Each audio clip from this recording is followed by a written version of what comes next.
On July 13th, 1933, a reporter from the Moncton Daily Times is rushing towards the newly built wharfs on the tiny seaside village of Shediac. He's trying to make it in time to catch a glimpse of an incredible sight. 24 massive airplanes flying in a giant V formation that were arriving all the way from Italy with a dark political agenda. As the reporter pushes his way through the crowd numbering in the tens of thousands who had come to the small town from far and wide to see this historic moment, he spots an elderly local man named David Pottinger and approaches him, saying, Mr. Pottinger, 79 years ago, they drove nails into the head of steel at Shediac. The railway had come. I witnessed that historic occasion as an 11-year-old boy. In the old days, it took the train an hour to cover the 18 miles from Moncton to Shediac. Now, in my 90th year, I stand on the shore and watch General Italo Balbo's great fleet of 24 flying boats rear into Shediac.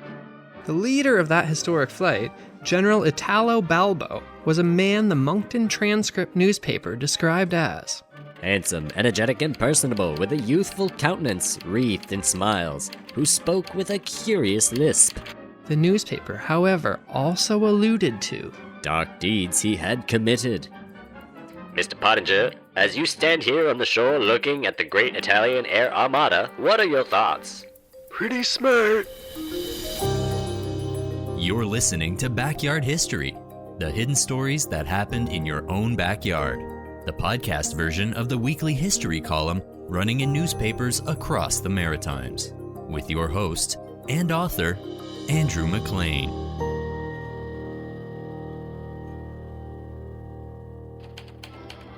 It was shortly before 3:30 Standard Time when they were first sighted, tiny specks in the distance, wrote the Evening Times Globe. The Moncton Transcript continued. As the noise of their motors was heard in the distance, approaching the city from the east, many buildings seemed to empty as if by magic, their occupants rushing to the street or climbing to the roof to witness the spectacle. The Moncton Daily Times wrote, their twin metal hulls gleaming silver in the sunlight. Sirens screamed a greeting as the big ships circled overhead and dropped down to the surface in threes at a time. Now back to the Evening Times Globe. Metal wings glinting in the brilliant sun. Great motors roaring, 24 huge flying boats. Italy's Air Armada circled out of the blue northeastern sky and settled like giant gulls on sheltered Shediac Bay. Viva! Shouted the crowd.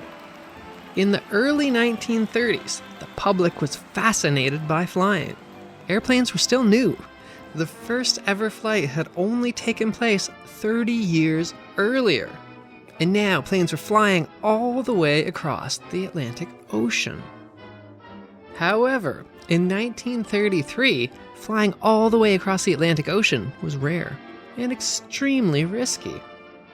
At the time, there had only been 78 transatlantic flights ever attempted, and only 28 actually made it all the way across the ocean. So basically, statistically speaking, pilots looking at flying across the ocean back then were looking at a 2/3 chance of dying along the way. This flight that was arriving was vastly more ambitious than anything ever tried before. The Italian Air Force were attempting to fly 24 massive silver flying boats in a giant V formation carrying 100 people all the way from Rome to Chicago, where the World's Fair was being held. This flight was unprecedented.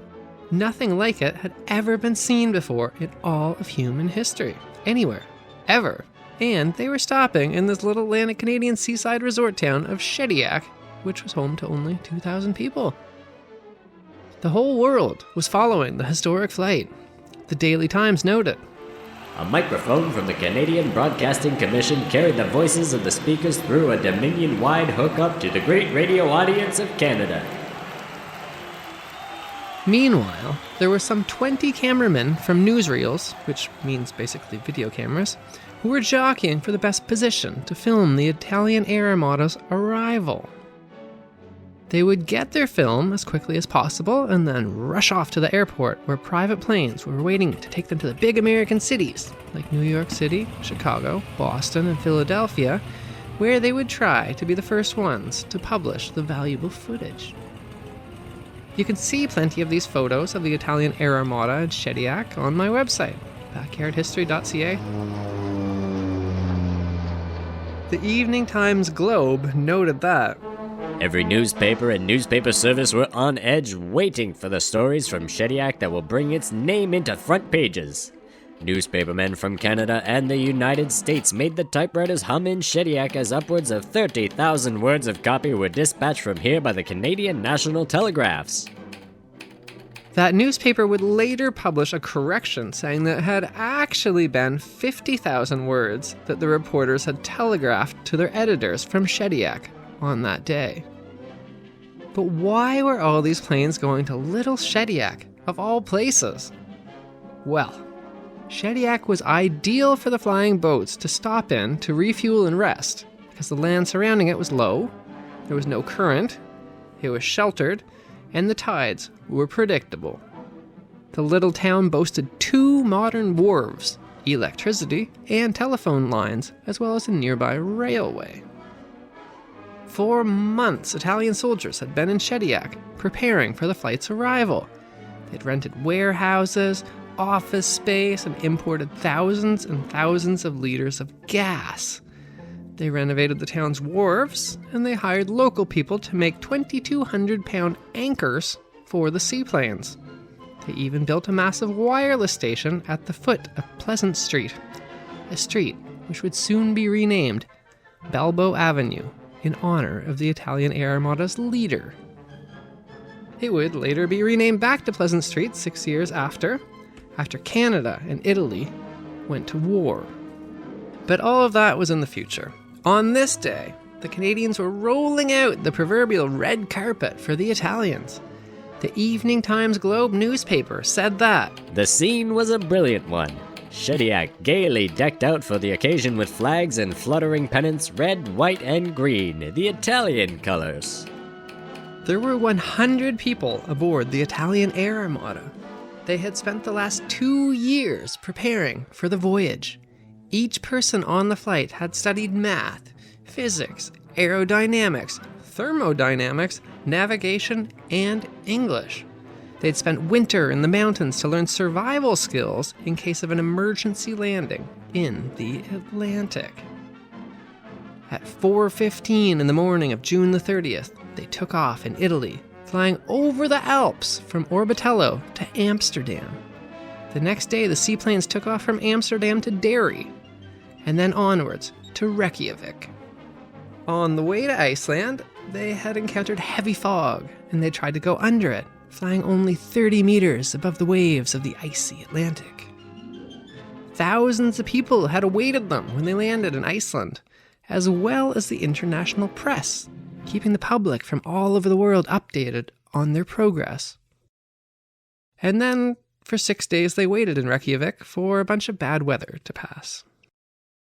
A big 12-hour flight across the Atlantic to Labrador was the next step. Stockpiles of emergency supplies and camps had been set up in icy and rocky remote inlets all over Greenland and Labrador in case something went wrong on the flight. But the Italian Air Armada flew without incident to Cartwright in Labrador. There they again encountered bad weather and announced that they would be forced to stay there for 2 days because of the storms. But then, that very morning, the Italian Air Armada spotted a brief break in the bad weather, and with less than 1 hour's notice, their planes all took off, bound for Shediac. As the news began to circulate far and wide through radio that the Italian Air Armada would be arriving in 6 hours and 40 minutes, a madcap scramble began as people rushed to make it to the tiny town of Shediac to witness this historic moment. The St. John Globe newspaper reported. From the time it was known that General Balbo and his fleet had left Cartwright this morning, automobiles, motorcycles, horse-drawn vehicles, and other contraptions commenced their trek to Shediac. Thousands swarmed the beach from Gilbert's Corner to Sandpoint, a distance of some 5 miles, while fields which a few weeks ago would have turned out many tons of hay were utilized by sightseers as parking grounds. for the organizers of the event, the fact that the Italians had spontaneously moved up their arrival date was a logistical nightmare, and one that they only had 6 hours to fix. The lead coordinator of the events, the legendary Maritimes historian J.C. Webster, later described the mad scramble to get everything ready for the ceremonies on short notice. We had arranged our program for July 14th, the date given by Captain Campanelli, the officer in charge of the small Italian force which had been stationed in Shediac for several weeks, when most unexpectedly, at 10:30 in the morning on the 13th, word came from New York that the Armada had left Cartwright. We were terribly upset, because those who were to take part in the celebrations were not expected to arrive before evening or the next morning. Concentrated efforts had to be made to get the lieutenant governor and ministers to Shediac before the arrival of the Italians. We were successful. Despite the short notice, a staggering 30,000 people had arrived in the tiny town and were waiting to see the planes. The Evening Times described the scene. The crowd, although larger than this little town ever saw before, was orderly, and the scarlet-coated police who directed traffic through difficult channels handled the situation well. No serious accidents were reported, and very few minor ones.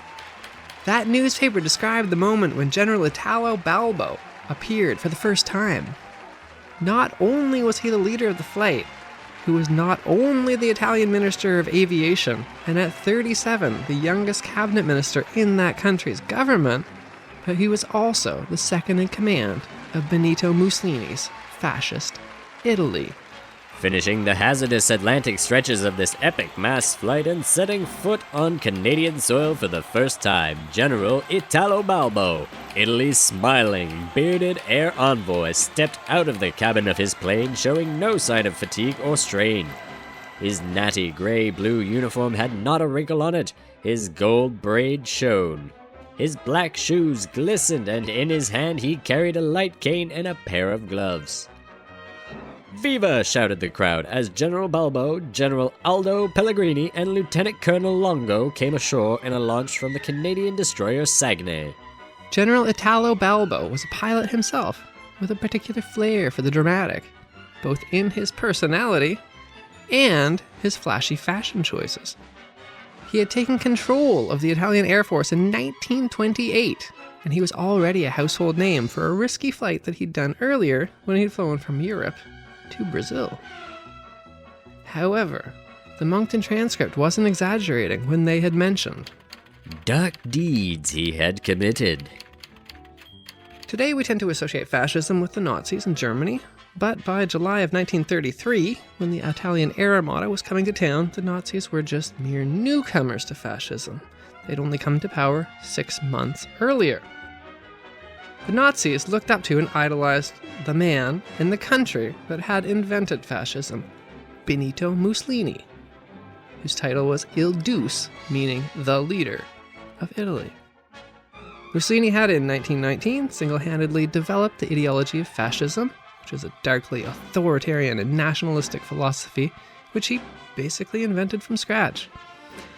And he had quite the quick path to success with it too. In 1919, he invented it, and he probably started his own political party. Only 2 years later, he was elected for the first time, and 1 year later, he had a coup, and he took over the government of Italy. The Italian general who was stepping off of the flying boat in Shediac's little harbor was not only Mussolini's second in command, but he was the mastermind of that coup that had overthrown Italy's democratic government. It had been Italo Balbo who had pushed to overthrow the Italian government when Mussolini had gotten cold feet. When Mussolini felt unsure that the 20,000 fascist black shirts he was leading in a march on Rome would be successful, the 28-year-old Italo Balbo had personally led that army into Rome to overthrow the democratic government. Mussolini, meanwhile, had actually stayed behind in Florence, fearful that his coup would fail. None of this was actually unknown to the people who had come from far and wide to see Italo Balbo and the Italian Air Armada. All of this was quite widely reported. In fact, that day, the Moncton transcript mentioned that Italo Balbo had personally ordered the murders of political opponents. They also noted that he had been accused of personally murdering an anti-fascist priest named Giovanni Minzoni. The 30,000 people who traveled to Shediac that summer day, though, were likely going there just to watch a modern technological marvel, an audacious statement on the possibilities of human endurance and ingenuity, rather than making a political statement in favor of fascism. And, by the way, there was nothing uniquely Maritimes about how people were fawning over the Italian fascists, though. Here's a weird bit of trivia for you. Did you know that the British government had actually given Mussolini a knighthood in 1923? Yeah, the fascist leader of Italy was actually Sir Benito Mussolini. Cheers went up from those assembled on Shediac Wharf as the vanguard of the Armada came into sight, and as the heavy purr of the motors swept past, the tumult increased, rising to one thunderous welcome. Before the boat had even reached the dock, which was lined with Canadian soldiers in their dress uniforms and Mounties in their scarlet red coats, Italo Balbo leapt from it and landed on the wharf. Waiting for him was a small Italian delegation which had sailed to Shediac weeks before. It was led by his nephew, who he hugged and kissed warmly. The Canadian spectators were apparently somewhat startled by the kiss. He was then handed a package of telegrams by the editor of his personal newspaper back in Italy. One of the telegrams was from a particular big fan of the flight who was watching closely from Germany. Shediac's little post office had earlier received a telegram for Italo Balbo, which read, "Congratulations on your thrilling achievement. Admiringly, Adolf Hitler." Italo Balbo then pulled out a cigarette and he stuck it between his lips. He began patting around in his pockets, and he kept patting. Turns out he'd forgotten his matches. He then received his first of many gifts he would receive in Canada when a man named Herman Merzetti handed him his box of matches.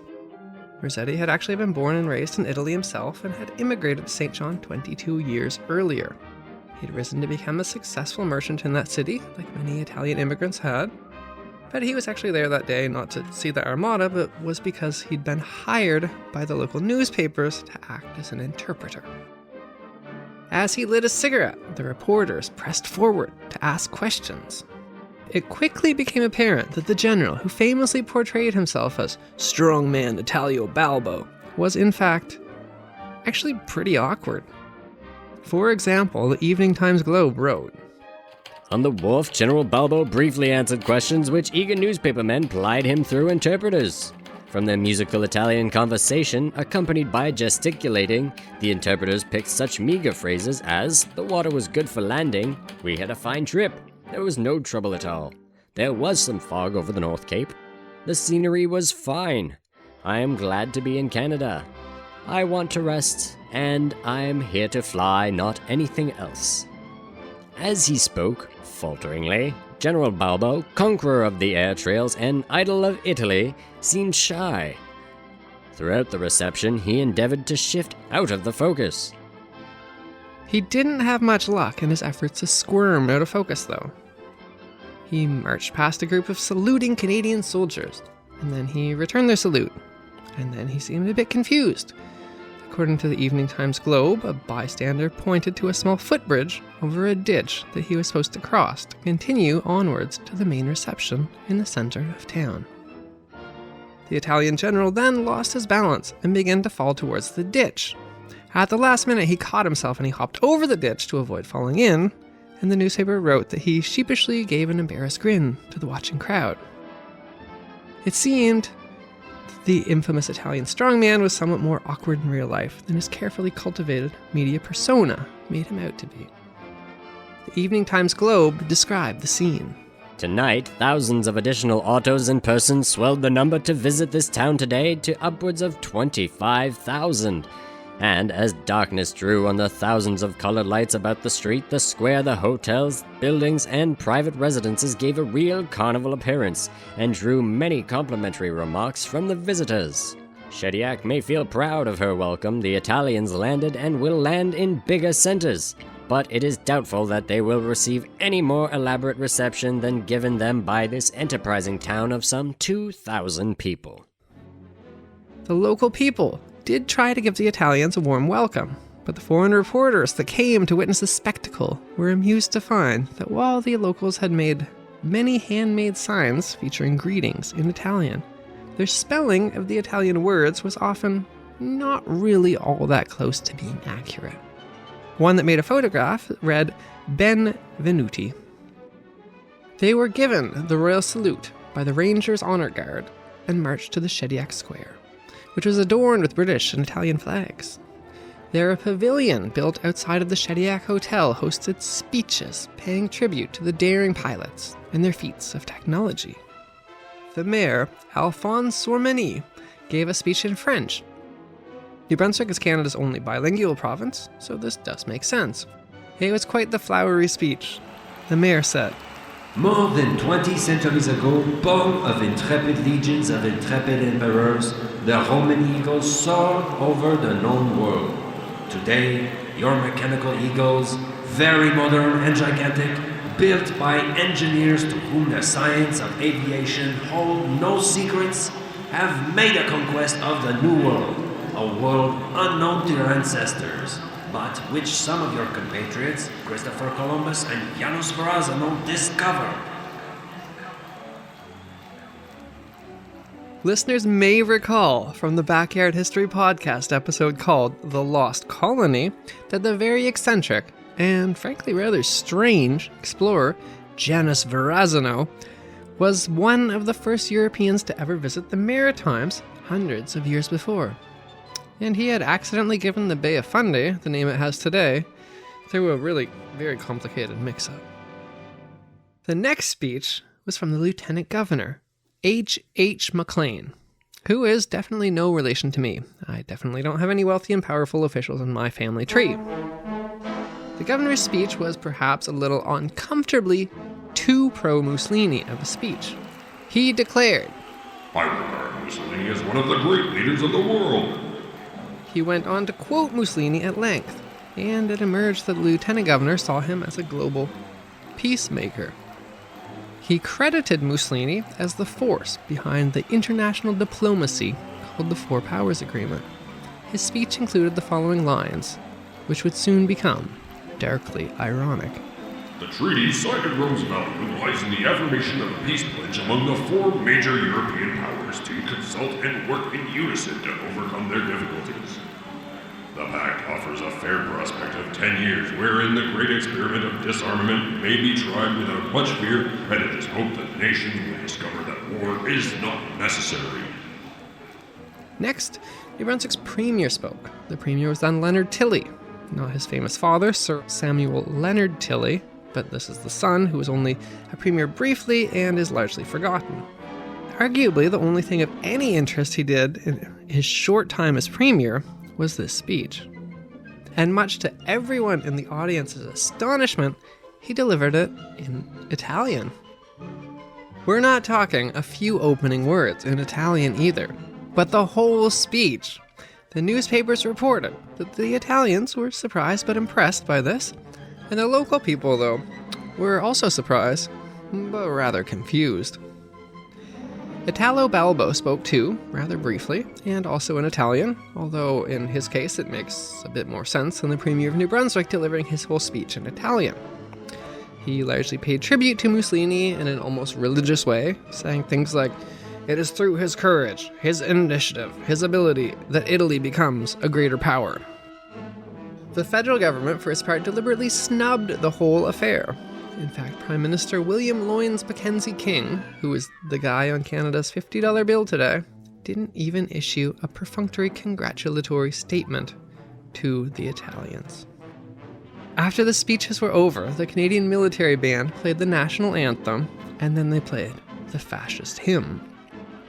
This was Italy's new national anthem, and it involved singing "Hip Hip Hooray" for Mussolini several times. After that, the dignitaries headed for the waiting cars to take them to the formal dinner. In a stunningly awkward mix-up, though, General Italo Balbo managed to somehow accidentally miss the car that was waiting for him. As tens of thousands of people looked on, he walked up to a random car with an average Canadian citizen sitting inside of it and got in. The Canadian authorities quickly collected him and escorted him back to his proper vehicle.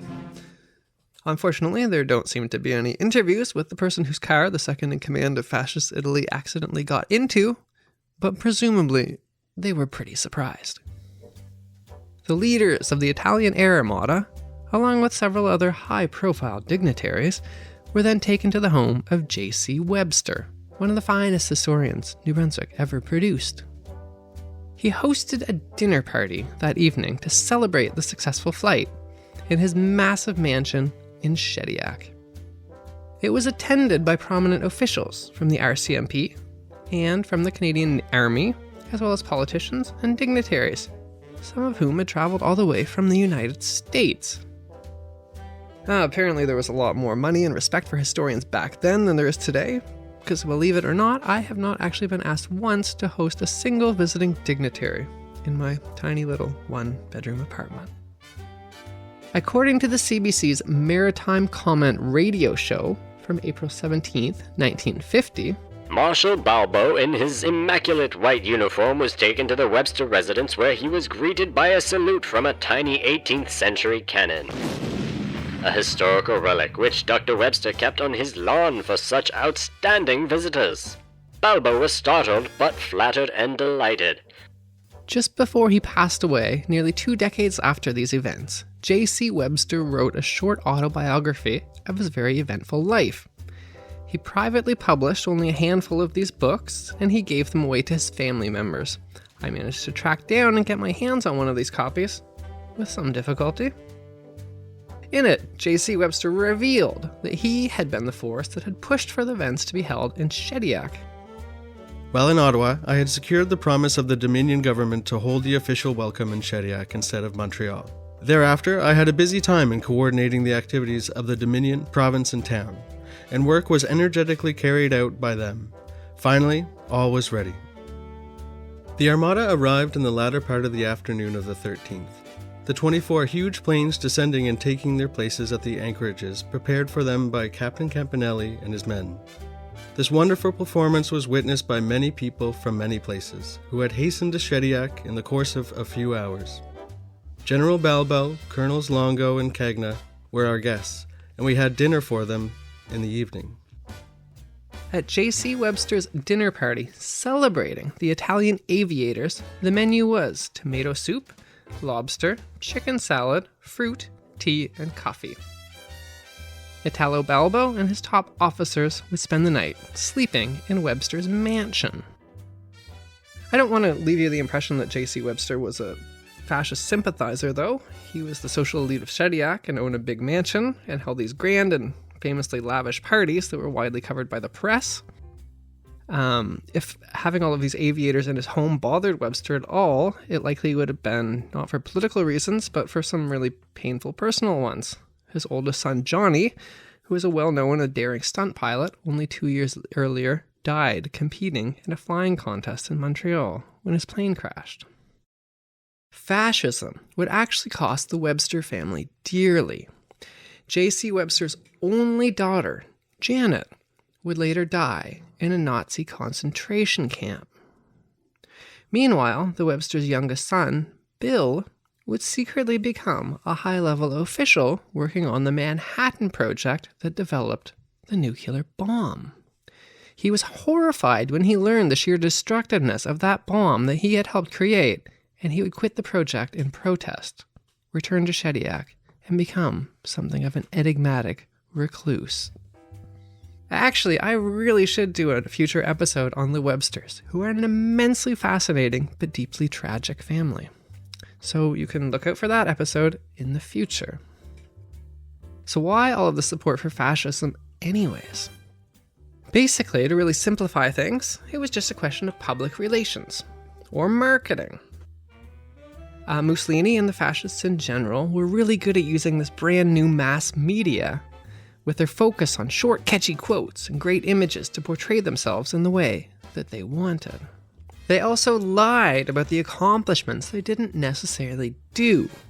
For example, they didn't actually construct this aviation program that allowed this record-breaking flight to fly across the ocean. They had inherited what was already the world's greatest aviation program from the democratic Italian government, which they had overthrown. Italo Balbo, in particular, was something of a mastermind of public relations. Recall how his personal newspaper editor met him on the wharf. He knew how to control an image, although in person he seems to have been a bit of an awkward bumbler, as we've seen. The only obvious sign that anyone was upset with the fascists coming to Shediac came that night. Several Canadian Navy sailors from the HMCS Saguenay were arrested for breaking in and ransacking a special railway coach the Italians had brought for the press to work from. The next morning, a crowd assembled again at 7 a.m. to watch the planes depart, but they were delayed for 3.5 hours due to Italo Balbo sleeping in. Or, as a fawning newspaper report more politely phrased it, due to Italo Balbo having the longest continued period of uninterrupted rest he had since leaving Italy. During that time, the Italians mingled with the New Brunswickers, and newspapers noted that although some struggled with English, most were able to speak French with the locals. The Moncton Daily Times recounted a young woman teaching an Italian pilot to say, "I love you."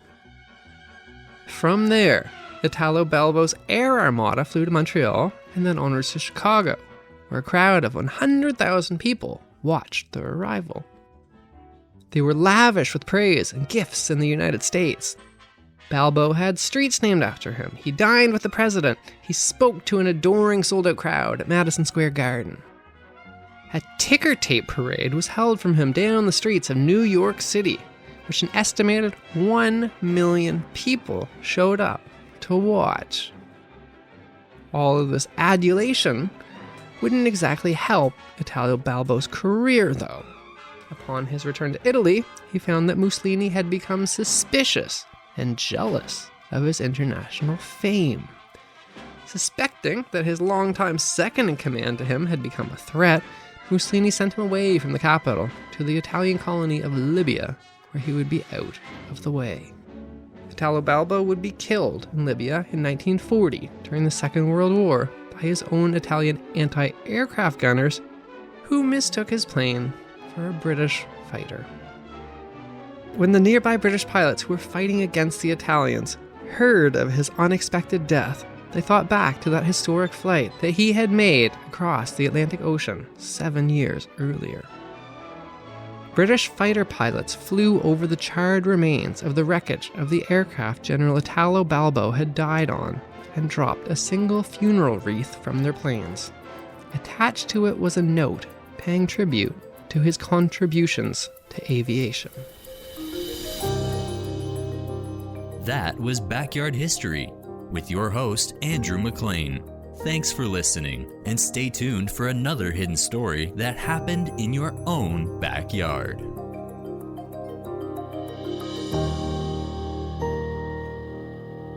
Produced by Jordan Lozier.